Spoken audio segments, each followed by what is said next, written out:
Assalamualaikum sahabat Kenzi. Gimana nih kabarnya? Sehat-sehat kan? Semoga sehat selalu ya. Dan terima kasih sudah klik video ini. Jangan lupa di like, subscribe, dan komen ya. Untuk video kali ini seperti biasa di akhir bulan dan di akhir tahun ini aku mau buat budgeting untuk di bulan Januari. Akan banyak yang berubah untuk tahun depan karena pemasukannya pun berubah, setiap bulannya juga berubah. Jadi mungkin setiap bulan budgetnya pun berubah karena mengikuti keuangan. Nah, di sini aku bagi dulu menjadi dua, yaitu kebutuhan wajib yang nggak akan bisa dirubah karena emang sudah ada nominalnya.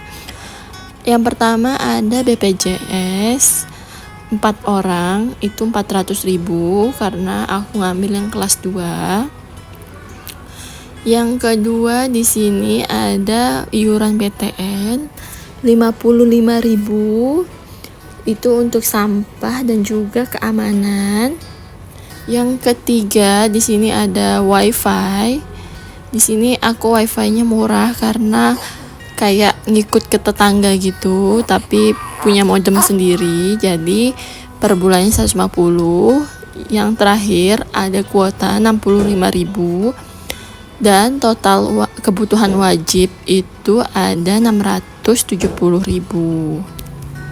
Sebenarnya di bulan sebelumnya itu aku punya tabungan wajib yang 500 per bulannya untuk dana darurat, dana kebutuhan, dan juga pendidikan anak. Tapi karena lagi banyak perubahan keuangan dan juga pemasukan, jadi sementara waktu aku stop dulu. Lanjut di kebutuhan itu ada uang listrik 400.000. Aku rubah 400.000 karena sekarang aku tinggal di rumah sendiri. Ada uang bensin 400.000. Terus ada uang beras 150.000. Ada uang lauk pauk ini untuk ke pasar 800.000.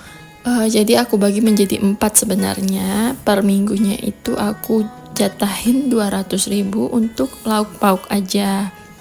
Ada uang galon dan gas 100.000. Ada belanja bulanan untuk bumbu seperti kecap, tepung-tepungan gitu, itu aku budgetin 200.000. Ada anak untuk 2 orang, 1 bayi dan 1 lagi umur 3,5 tahun, itu 800.000. Ini termasuk uang pempes juga ya. Tapi di sini anak aku alhamdulillah pakai ASI, jadi gak perlu lagi beli sufor. Jadi insya Allah ini tuh cukup banget. Nah, totalnya itu 2.850.000. Jadi total semuanya itu 3.520.000. Lanjut setelah ini aku akan masukin uangnya ke posnya masing-masing, yaitu pakai dompet kartu dari dompetpintar.id. Nah, ini dia pemasukannya. Jadi sebenarnya suami aku itu pindah kerja, yang biasanya di Surabaya sekarang udah di Lombok. Jadi pemasukannya udah beda. Itu kenapa budgetnya pun akan berbeda nantinya.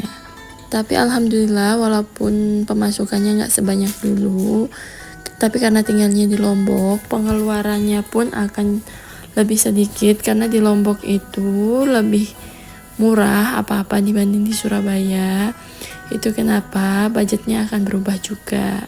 Jadi kalau pemasukan besar, pengeluarannya pun akan besar. Pemasukannya lebih sedikit, insya Allah pengeluarannya pun lebih sedikit. Nah, itu tergantung kitanya aja ngaturnya kayak gimana.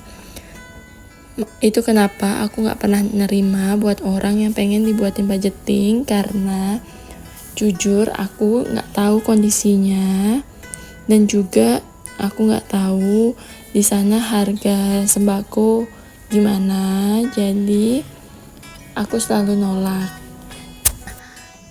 Kenapa budgetnya pun akan berubah-ubah, karena yang kebutuhan masih bisa diubah-ubah, kayak misalnya listrik itu bisa dikurangi atau bahkan over budget. Kayak kebutuhan anak itu bisa lebih ataupun kurang, jadi nanti dievaluasi di akhir bulan. Jadi buat yang over budget biasanya akan aku ambil atau aku tutupin pakai yang sisa budgeting yang lain. Misalnya kurang di listrik, akan aku tambah dari sisa, misalnya ada sisa uang belanja bulanan, itu akan aku masukin ke listrik yang kurang. Seandainya kurang semua, aku dan suami sudah ada dana darurat untuk persiapan 3 bulan ke depan, bisa dipakai itu. Kalau misalnya tidak, dana daruratnya akan tetap untuk jadi dana darurat, tidak akan diapa-apakan. Itu kenapa penting banget dana darurat, karena bisa kita pakai saat keuangan lagi gak baik-baik aja, dan itu ngebantu banget biar kita tidak berhutang. Apalagi zaman sekarang kita nyari uang itu susah, jadinya mungkin kita mau pinjam ke orang akan lebih susah buat minjemin. Dan semoga di tahun 2024 ini semuanya sehat-sehat dan juga pastinya keuangan lebih baik lagi. Dan jangan lupa siapin untuk dana darurat, karena kita nggak pernah tahu keuangan kita ke depannya.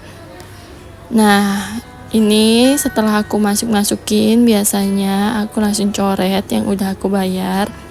Dan ini nggak semuanya aku masukin ke dompet ini, banyak yang aku transfer juga. Seperti dana anak ini yang biasa aku budgetkan 800, tapi aku ambil cash cuma 400 karena sekarang untuk Pampers aku lebih suka beli online karena itu jauh lebih murah. Dan ini emang ada beberapa pos yang akan kosong karena emang sekarang aku udah gak tinggal sama orang tua, tapi aku tinggal sama suami dan anak-anak aja di rumah.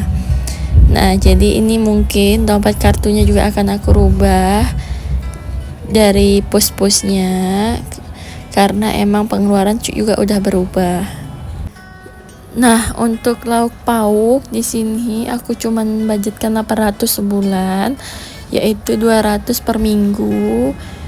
Buat yang nanya, ini cukup enggak? Ini cukup banget karena aku sudah berapa minggu ini nerapin cara ini. Jadi aku beli protein hewani itu aku batasin 150.